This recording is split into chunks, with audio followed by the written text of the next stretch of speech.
삼성에 맞아요. 가는 학과다. 이 학과에 들어가면 삼성 취업으로 바로 연결될 수 있다. 네, 말씀하신 대로 그대로예요. 저희 학과를 소개할 때는 네. 여태까지 이거 가고 싶은데 못 간 사람 없습니다라고 소개를 했었는데 86% 정도가 삼성전자와 디스플레이를 간다고 해요. 2학년 2학기에 삼성 채용을 붙었다. 네. 그러면 이제 3학년 1학기부터 4번의 학기 동안 대여 장학금이라는 형식으로 장학금을 수령을 하게 돼요.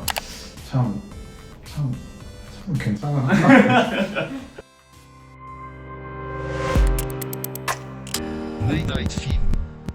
네, 여러분 안녕하세요. 신하영화입니다. 학과탐구 인터뷰에서는 다양한 학과의 대학생분들을 직접 모셔서 그들의 대학생활에 관해 이야기 나눠보는 시간을 갖습니다. 이번 영상에서 다룰 학과는 성균관대학교 반도체 시스템 공학과입니다. 그럼 바로 게스트분 모셔서 인터뷰 나눠보도록 하겠습니다.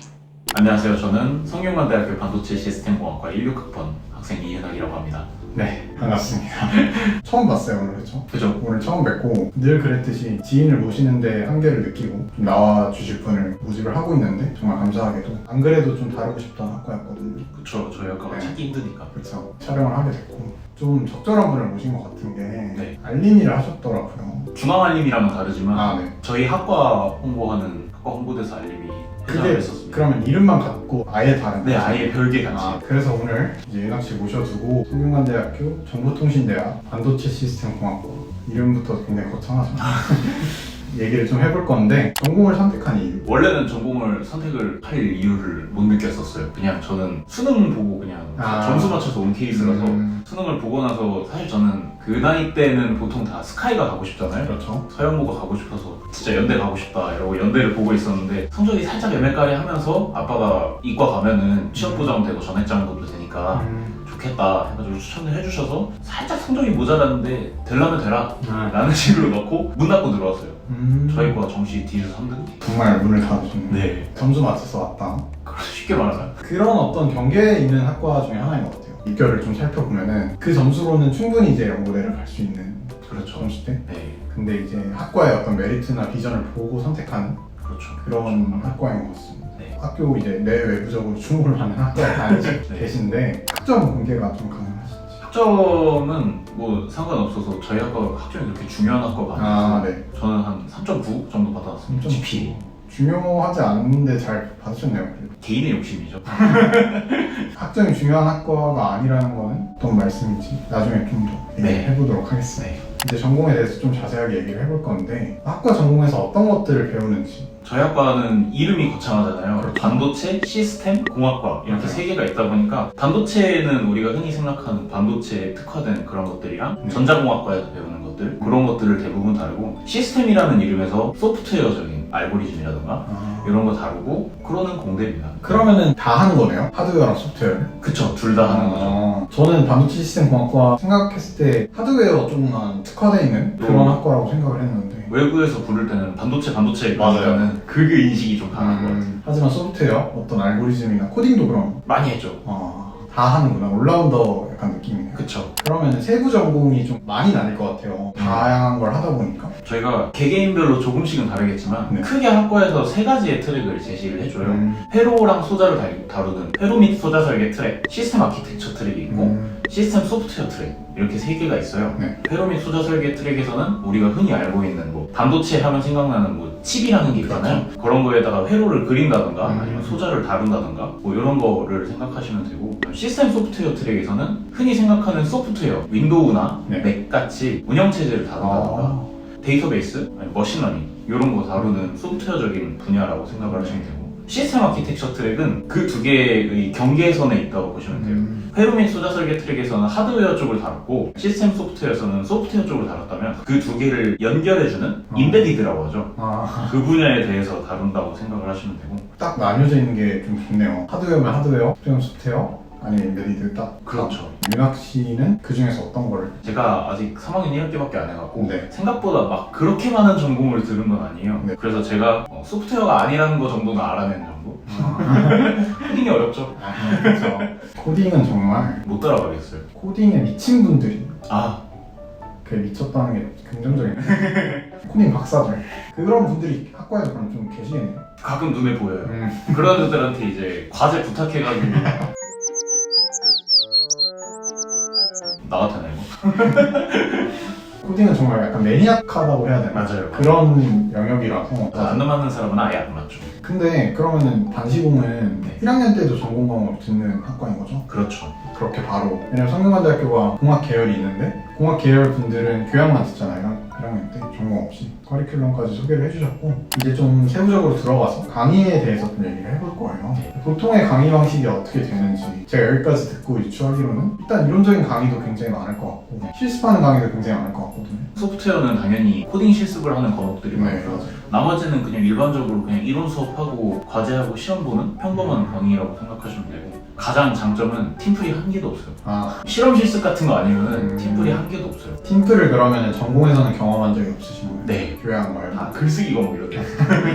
팀플이 없구나. 네. 그러면 혹시 발표라던가 그런 거 좀 하나요? 발표 할 일이 거의 없죠? 발표도 교양 말고는 해본 적이 없고 진짜 강의 듣고 문제 풀고 이해하고 이런 거밖에 없어요. 근데 이제 교수님들마다 강의력의 차이가 좀 있겠지만 공학의 특성이 좀 그런 것 같아요. 일방적인 지식을 배우고 그거를 좀 응용해서 문제를 푼다거나 그런 식으로 평가를 하는 게 많아서 그럼 뭐 퀴즈 같은 건 좀 보나요? 많죠. 아, 퀴즈가 많구나. 학생들의 지식을 위한 교수님께서는 수시로 퀴즈를 보는 분도 계시고 예고 없이 갑자기 책 집어넣으라고 A4 용지 한 장 딱 꺼내고 거기다가 문제 풀어본 적도 있고 예고해서 주시는 분들도 많고 보통은 이제 과제가 많은 편이죠. 과제로 문제를 풀어온다던가 아, 그쵸. 아니면 뭐 프로젝트 하나를 해오라던가 학생들이 잘 따라오는지를 계속 체크하기 위해서 그렇죠. 그런 퀴즈가 있는 것 같아요. 네. 과제는. 전공 강의를 여태까지 지금 4학년 1학기까지 듣고 맞아. 소개할 때 말씀 안 드렸는데 윤학 씨는 지금 사회복무요원이십니다. 그래서 4학년 1학기까지 마치고 지금 네. 이제 나라의 몸을 바치고 계시는데 전공 강의 가장 좋았던 강의였어요.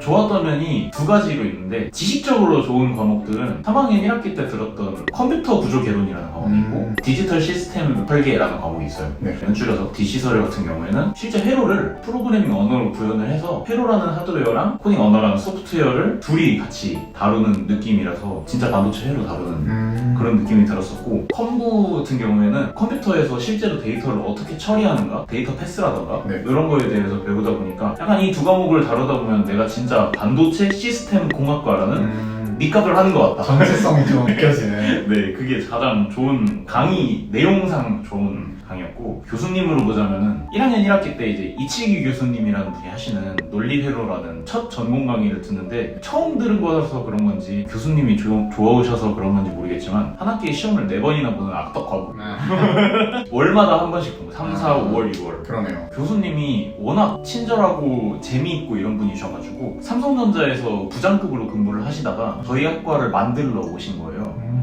이제 창시자. 신입생, 네, 창시자죠. 그래서 그 교수님이랑 학생들이 엄청 친해서 교수님 댁에 술 먹으러 놀러 가기도 하고 학생들끼리는 막 칠기형이라고 부르고 등산도 가고 막 되게 친하신 분이에요. 시험을 4번 볼 정도로 강의는 제대로 하시지만 강의력도 엄청 좋으시고 그러니까요. 학생들과의 소통이 좀 잘 되는. 네, 맞아요. 그런 강의를 만나면은 참 좋죠. 공부하는 게 좀 힘들더라도 그런 게 상관없을 정도로 얻어가는 게 많은. 그리고 오히려 그렇게 하면 지식이 더 잘 남아요. 의도한 건지는 모르겠지만 좋더라고요. 그렇군요. 좋았던 강의 말씀을 해주셨고 그럼 반대로 이건 좀 아쉬웠다는 게 있다면?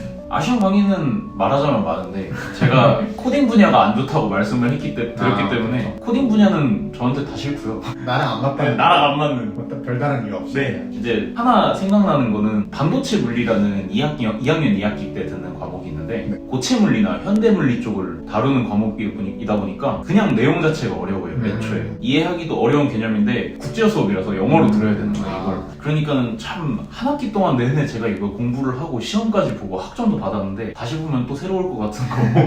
네, 그럼 이제 드디어 많은 분들이 좀 관심이 있으실 부분인 것 같은데 진로에 대해서 얘기를 해볼 거예요. 네. 저도 고등학교 때 이 학과가 처음 생긴 아닌가? 몇 기죠? 2006년에 생겼어요. 훨씬 오래됐구나. 그런 게 있었어요. 삼성에 맞아요. 가는 학과다. 이 학과에 들어가면 삼성 취업으로 바로 연결될 수 있다. 네. 그런 얘기 있었는데 말씀하신 대로 그대로예요. 그냥 저희는 2학년 2학기 때 일반 지원자들처럼 삼성 채용 절차를 밟습니다. 네. 지원서 써가지고 자소서를 내고 지사트라는 인적성 검사도 보고 그렇죠. 그다음에 면접도 보고 네. 이런 거 다 거쳐서 똑같이 합격하면은 이제 졸업하고 직후에 삼성전자 DS 부문으로 들어간다고. 그럼 트랙이 따로 있는 거예요? 이 학과 학생들이 지원할 수 있는 트랙이? 네, 저희는 그 신청서가 따로 열려요. 신청 링크가 아마 산학협 협동 모식인가? 막 그러면서 열렸던 걸로 기억해요. 그럼 100% 보장되는 건 아니네요. 그쵸, 저희도 붙어야 가는 거죠. 다만 이제 경쟁률이 조금 많이 낮고. 그쵸. 저희 안에서 상대적으로 막 경쟁을 하는 것도 아니고 대부분 붙는데 사실 한 3년 전까지 저희 학과를 소개할 때는 네. 여태까지 이거 가고 싶은데 못 간 사람 없습니다라고 네. 소개를 했었는데 작년에가 한 명이 생겼대요. 얼마 안 됐네요. 그렇죠. 그 전까지는 어쨌든 가고 싶으면 웬만해서 다 붙어서 가는 정도. 작년에 특히 시기적으로 그 반도체 시장이 굉장히 큰 타격을 받는 그쵸. 사이클이 있었잖아요. 네, 맞아요. 그런 영향을 좀 받지 않았을까 싶은데 네, 아무래도 그랬을 것 같아요. 그래도 여전히 작년에 그냥 딱 한 명 나왔을 정도로 삼성의 취업과 바로 직결되는 그런 학과라고 볼 수 있을 것 같은데 근데 그 중에는 원하면은 갈 수 있는 거지 네. 원하지 않는 분들도 계실 수 있잖아요. 그렇죠. 어떤 다른 진로를 탐색하신다던가 그런 경우는 혹시 어떤 진로를 갔는지. 사실 학과에서 설명할 때는 네. 86% 정도가 삼성전자와 디스플레이를 간다고 해요. 나머지 14% 중에는 뭐 타대 대학원을 아예 가셔가지고 석박사 해가지고 대학원. 이렇게, 네, 그렇게 가시는 분도 있고 IT 관련해서 창업했다는 분이 있다고는 들었어요. 네. 제가 나름 선배들이랑 교류가 조금 있는 편인데 네. 한 번도 못 봤어요. 다 가고 다 보통 삼성 네. 86%면 굉장한 수치잖아요, 사실. 그쵸. 2학년 2학기에 삼성 채용을 네. 붙었다. 네. 그러면 이제 3학년 1학기부터 4번의 학기 동안 대여장학금이라는 형식으로 장학금을 수령을 하게 돼요. 근데 이게 조건이 달리는데 그렇죠. 조건이 이제 근무 기간. 네, 4개의 학기를 다녔다. 대여장학금을 받았다. 그러면 4년을 다녀야 되는 거예요. 한 학기에 1년씩. 네. 등가 교환이 아니네요. 그렇죠. 두 배 먹이는 거죠. 그래서 사실 좋다고 보면 좋다고 볼 수 있어요. 이게 이게 좋은 것 같은데요? 그쵸? 밥통을 준 거니까. 그렇죠. 어떤 4년 동안 계약을 하면은 네. 그 월급은 어떤 삭감 없이 그냥 받는 거잖아요. 그렇죠. 그러면은 뭐 거기에 뜻이 있으면 그냥 장학금만 받는 셈이 되는 거니까. 그렇죠. 이제 삼성에 가기 싫다 그럼 그걸 뱉으면 되는 거예요. 참 괜찮아. 저는 인문대에 주로 있으니까 동기들, 선후배들 보면은 취업으로 굉장한 이 골머리를 앓는단 말이에요. 정말. 특히 요즘 시기가 이과도 힘들어 죽겠는데 문과가 맞아요. 사실 조금 더 힘든 게 그래서 오히려 그런 게 있어요. 이건 단순히 제가 느끼는 건데 네. 문과는 원래 힘들었잖아요. 그래서 웃으면 안 되는데. 좀 더 힘들어지긴 했지만 굉장히 다들 열심히 하려고 하시고 근데 이과는 오히려 갑자기 이렇게 타격을 받으니까 문이 많이 닫힌 느낌? 네 체감이 훨씬 많이 되는 그런 것 같아요. 그런 느낌인 것 같아요. 제 주변에도 공대 친구들이 네 많으니까 맞아요. 특히나 전전도 웬만해서 취업이 잘 되는 학과였는데 그렇죠. 비교적 타격을 타격을 느끼고 있다고 네. 하니까 그래서 그때 안 돼서 대학원 진학을 하신다거나 그런 경우도 많이 네, 아니면 졸업을 유예하신다거나 그런 경우가 최근에는 좀 공대에 생기고 있는 것 같아서 네. 아쉬운 부분입니다. 네. 그러면 윤학 씨는 삼성 가실 건가요? 하실 것 같은데요? 저는 이미 합격이 된 상태인데